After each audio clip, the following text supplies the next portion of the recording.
Hello, this is James Marlind, your host of the Scaling Therapy Practice.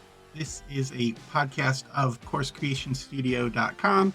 This is the place where we empower mission-driven leaders and helpers to launch life-changing online courses. Today, we're going to talk about the 7 key aspects of confidently launching your next product. If you're like me, you might have struggled with knowing imposter syndrome type issues, like knowing why would people want to buy from you? What do you actually have to offer? What do you do better than other people? What connects you to people? And then the trap of comparison, comparing yourself to other people and other products and saying, oh, I'm not like them, or I'm so far behind. There's nothing I can do. There's nothing special about me that I can offer. I want to give you 7 key aspects of becoming confident about launching your next product. And then you'll be able to connect instantly with your fans, the people who want to connect with you. So the 7 items, we'll just go right off the top. We'll talk about these 7 items, these 7 aspects. Number 1 is your values. Number 2 is knowing your strengths. Number 3 is knowing your unique ability. Some people might call it a superpower. Number 4 is knowing your stories, what has contributed to your experiences, good and bad. Number 5 is your alignment. Are you walking in your values and taking action daily to do that? Number 6 is your destination. Have you mapped out where you actually want to go? Number 7 is planning to make sure you are headed in the right direction. We're going to take those one at a time. Strap in for the episode. So the first item is values. The key aspect of being confident is actually knowing what your values are. Values are the fundamental beliefs and principles that guide how you behave. Values shape our decisions. They define what we consider important in life. They serve as our North Star, our compass, and they influence how we interact with others and the world around us. There are many different types of values.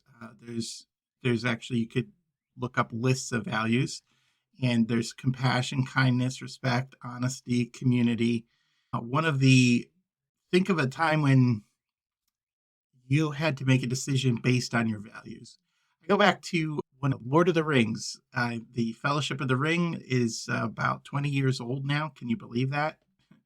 And I always think of one of the characters in there that I think I admire their values, and I see some of myself in them, is the Samwise Gamgee character, the helper of Frodo. And Frodo was going on a dangerous journey.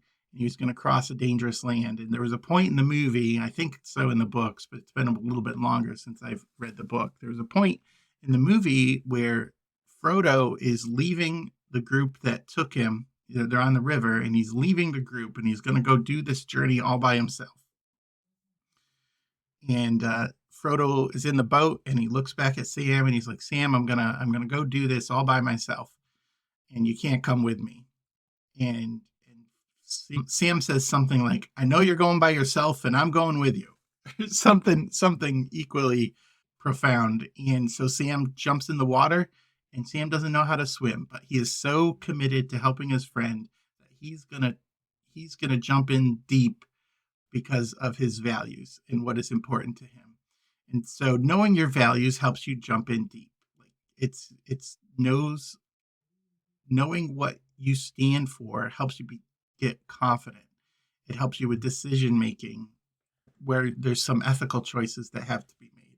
It helps with alignment because if you act within your values, it's much easier and quicker and faster to get to where you're going because you're not fighting against yourself or fighting against your core person. So it's key for somebody who wants confidence, who wants to get rid of imposter syndrome, to know what their values are. Identify what you stand for, and then start using them to navigate the challenging decisions. And when you're creating a course or creating a product for somebody, knowing what you stand for and knowing those values helps you identify who the people are that you can help the most. Because if they have the same core values as you, as they have the same, they're heading in the same direction, they have the same North Star, then that's one less thing that there's friction on that you can agree on. All right. The next key element, the key aspect to launching confidently is knowing your strengths. Strengths are your innate abilities or qualities that energize you. These things come naturally and they contribute to your effectiveness. They're like tools in the toolbox. These are your strengths.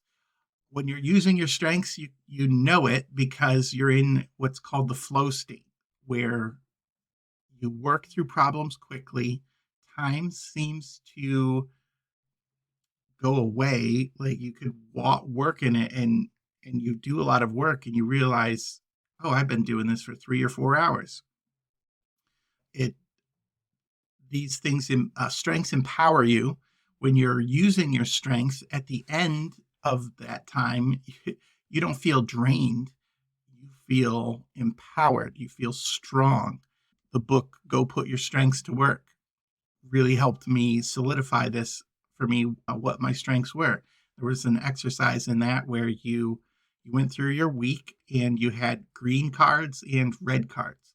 And on the green card, you would write down what your strength was, or what the activity you were doing that made you feel strong, that empowered you, that you were in your flow state, that was easy for you, where you got your best results. And then you wrote down on the red cards what were the draining activities, the things that made you feel down or low, or where time seemed to drag, or the things you procrastinated and put off until the very last minute. And those were the draggers, the weaknesses, maybe not weaknesses, but the things that drained you, those draining things. And then there was an exercise where you lined them up and you put your top strengths at the top, and the strongest drainers, or the things that drained you the most, at the bottom. And then you tried to put more effort into the things that were your strengths, where you could contribute the most, that were the easiest for you, and you tried to eliminate or delegate the things in the list that were the biggest draggers, and the ones that you probably spent way too much time doing, and you were only engaging in your strengths less than 20% of the time. So it's important to work when you're launching. It's important to work within your strengths when you're creating something new for somebody. This helps your students get to where they want to go faster, and it helps you stay energized with your course and your product. So somebody who's just starting out and launching needs to understand their unique skills and strengths so that they can help other people solve their problems. When I already told you my story of the go put your strengths to work, and there are things that it's good to keep redoing that process, that strength finder process, and putting your strengths to work so that you continually refine your ability to only what you can do. So a question for you is, reflect on a project where focusing on your strengths led to outstanding results. What strengths did you rely on, and how did that help you? How did that help you focus and change the project's trajectory? And then the reverse is that, when was there a time when you felt drained? What were you doing? What were you supposed to be doing? What were the things that brought you down? Or you can try that card exercise for you, and I'll have some resources for that at the end. All right. The next key aspect of launching confidently is your unique ability. Some people might call this a superpower. This is popularized by Dan Sullivan and the Unique Ability 2.0 Toolkit. If you're watching the video, I have the book right here, Unique Ability 2.0 Workbook. It's a discovery process of understanding what your unique ability is. And your unique ability is the intersection of your passions and talents, the essence of what you do best. It's the innate combination that makes you exceptional and allows you to create the most value for others while experiencing fulfillment and energy. It's a little different than strengths, but it's important because when you operate from your unique ability, you're authentic. When you're teaching that ability, it becomes an extension of who you are. The Mark Twain said the two most important days in your life are the day you are born and the day you find out why. And I think when you examine your abilities, your unique abilities, you understand it unlocks why you're here. It unlocks why you are built the way you're built and why you experience things the way you do and why you think the way you think. It it empowers you to work only in those areas and then delegate or remove the other areas that you don't work in. Another quote that from Unknown is when you find your unique ability, you unlock your true potential. And don't be a copy, be an original. Your unique ability sets you apart. And once you discover what really sets you apart, you can really lean into that and lean into not just your strengths, but what is unique about you and yourself. The next key aspect of becoming confident to launch your next course or product is stories. We all have stories, and stories are powerful narratives that convey information, evoke emotions, and connect people. They make learning memorable. And there are also your stories, your history has unique meaning for you. So, for example, one of my stories is I moved I changed schools like 12 times from kindergarten to high school. I went to 12 different schools, a tech school, 3 kindergartens, 1 preschool, 4 or 5 elementary schools, and then finally in junior high and high school, I think I went to 3. So, is that 12? Anyways, it was a lot, and that made me feel like an outsider most of the time. Like, I was able to be very friendly, but not very deep, with people and get to know them because I never growing up, I never had the opportunity to develop really deep relationships. So what that does for me, how does that help me? How does that story help me? How does that connect myself to my core audience? My core audience might also feel like outsiders. They might also feel like they don't belong. They might need somebody to look for them and say, "Oh, you have potential." I felt like I never developed those relationships until my later years. Shout out Scott Carpenter, but up until the later years, I never developed those relationships with adults that built into me and told me I was special and that I had something to give. Not until much later, into high school. Never had those people. And so I notice somehow through my stories, I notice people who are struggling, who might be on the outskirts or the edges, and they just need somebody to believe in them and to spend some time with them and nurture them and get them going in the right direction. Because I personally believe that pe- people can contribute more than they know they can because they might not have the belief that they're worthwhile. And so all that to say, your stories are important. So if you write down some of your stories that are personal to you, that are meaning to you, you can actually find that some of your struggles and some of your strengths have led to some of your the personality and the attachments that other people who hear those stories will immediately connect with you and immediately have resonance with you. And those people are ones that probably share some of your values, but also need your strengths. So the more you can write down your stories, the more you can identify what makes you you through your stories and experiences, the easier it will be to connect with your core audience and launch whatever you're making confidently. So a prompt for a personal story is think about a significant success or failure in your life and what were the key lessons and how might sharing these experiences connect you to the people you want to build relationships with. Thomas Edison said, I've not failed. I've found 10,000 ways that won't work. And I do feel like that is my experience as well. So it's okay to write down your failures. Just reframe it. You're experimenting. And those failures are a huge part of your story.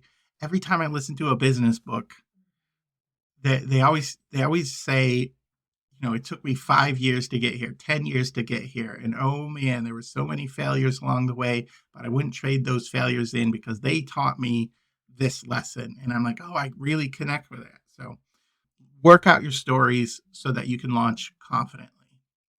The next key aspect of launching confidently launching your next program or product program is alignment. Alignment means you are living out your values and heading in the right direction.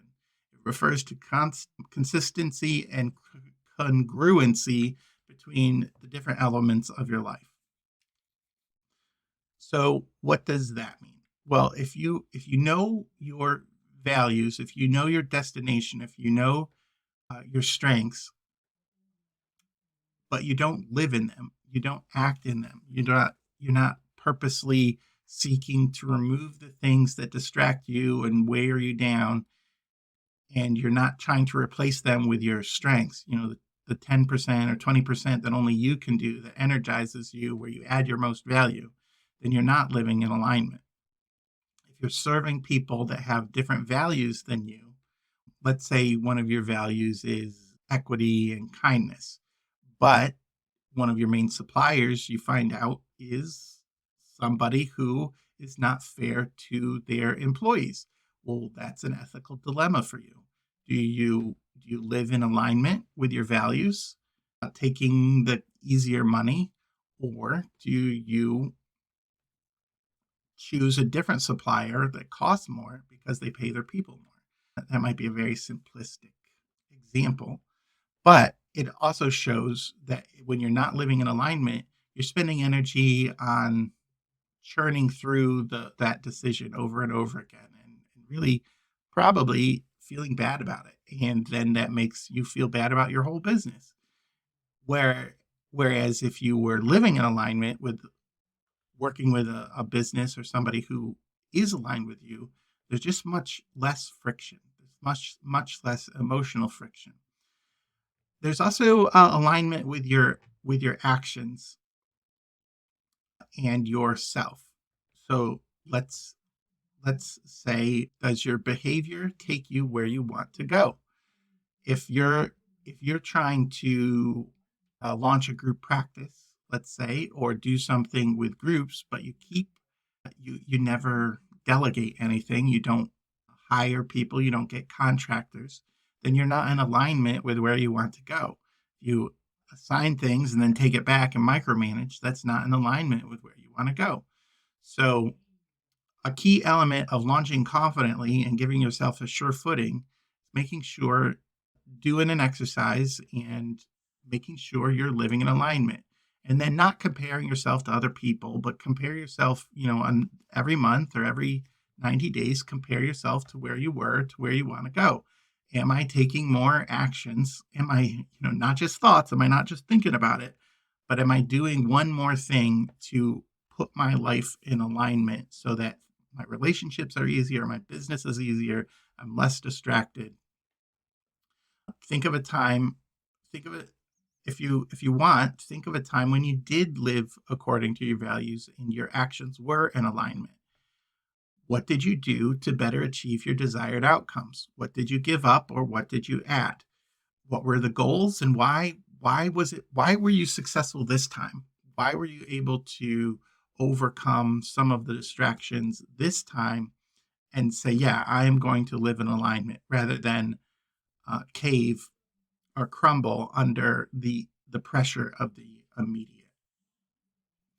John F. Kennedy said, efforts and courage are not enough without purpose and direction. So where are your footsteps? Where are your actions taking you?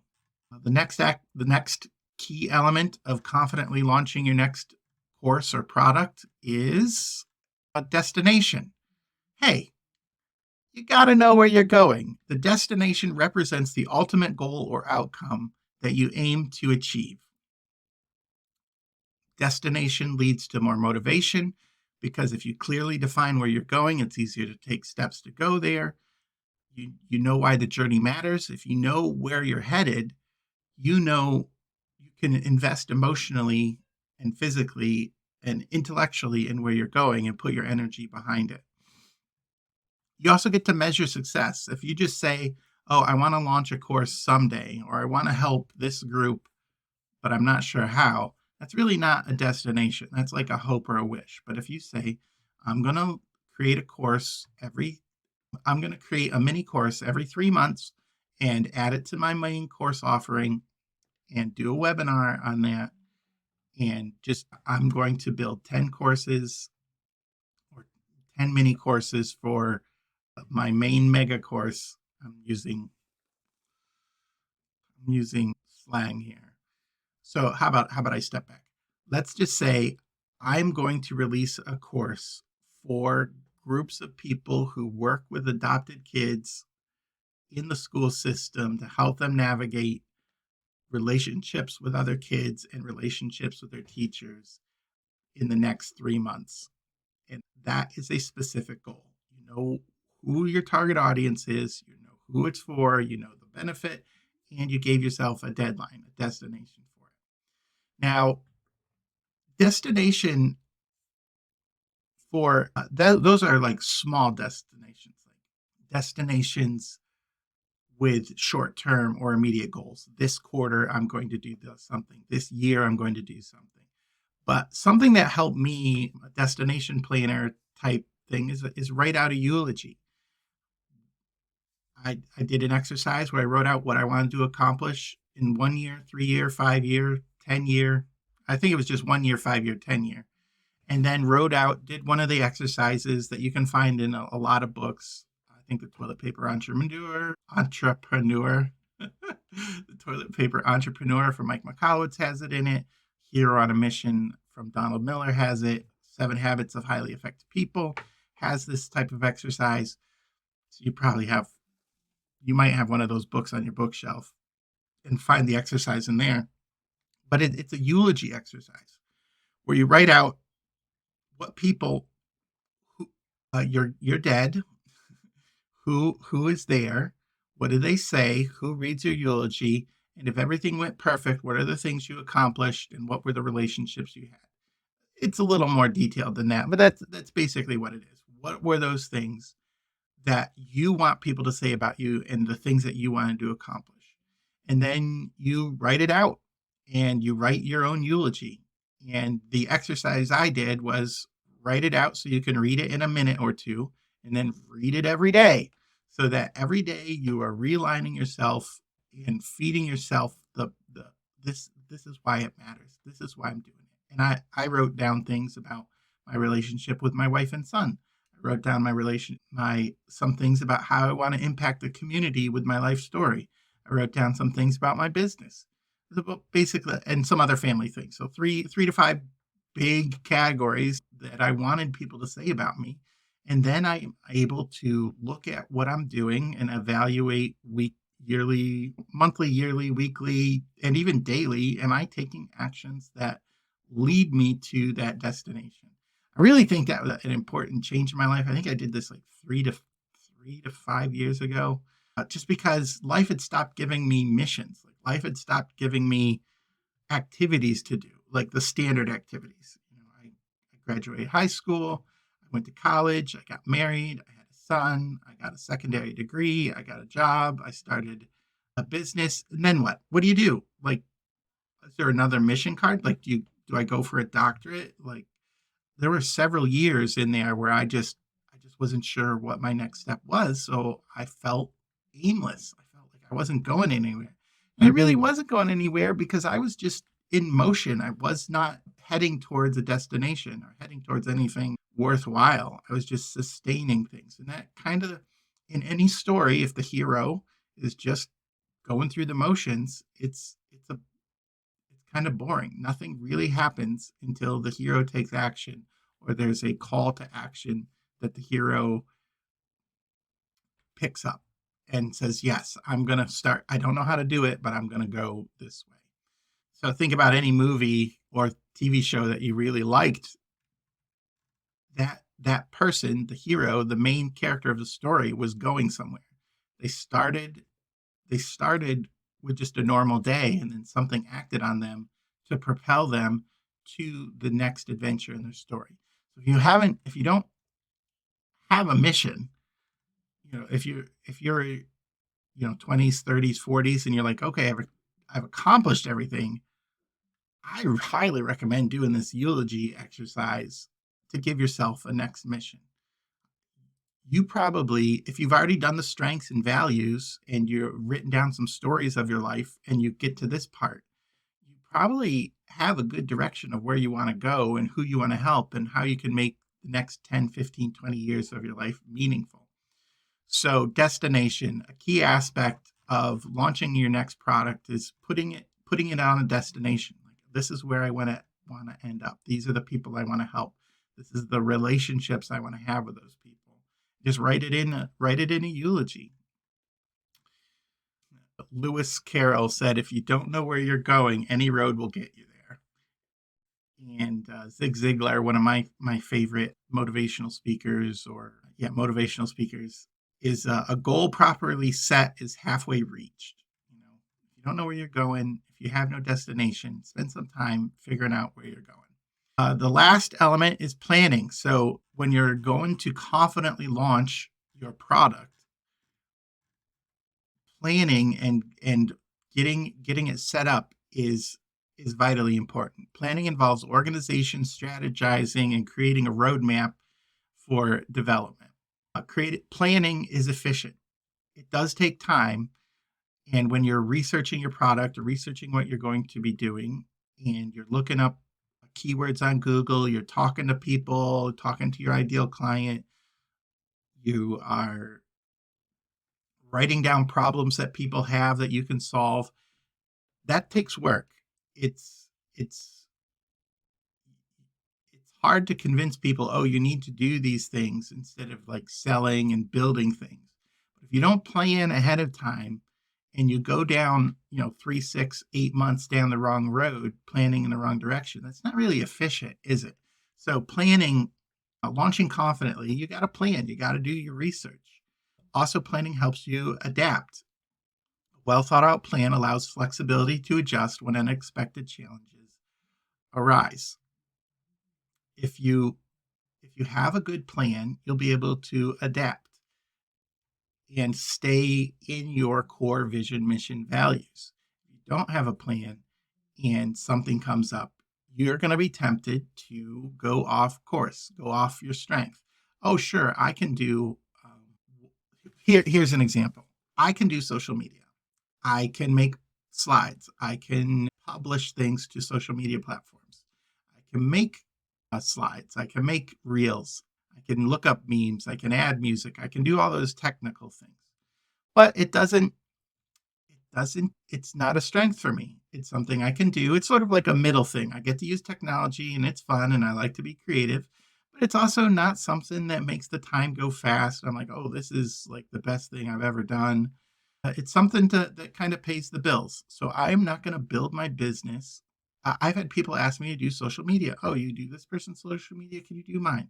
I'm like, I'm kind of at my limit of social media with only a few clients because I don't want to fill my business up with social media clients. Those are one of those things that as I build, I can hire somebody or get somebody to help me do my social media and some client social media. It's one of those things that are on the bottom of my strengths list, right? But if I didn't have a plan, right, then I would just take on any client that gives me any work to do anything. And that is just something that it's not an alignment, it's a friction. And so I said no to some people on helping them out with their social media. Can I build your course? Yes. Can I edit your videos? Yeah, I love editing videos. Do you want to meet with me on a weekly basis to talk about your next steps? Sure. Those are things I love to do. I love progress. I love helping people get there. But don't ask me to build out your social media platform because that's just not in my plan. Like my future plan is to help people launch life-changing online courses, not create viral reels. So, what's your plan?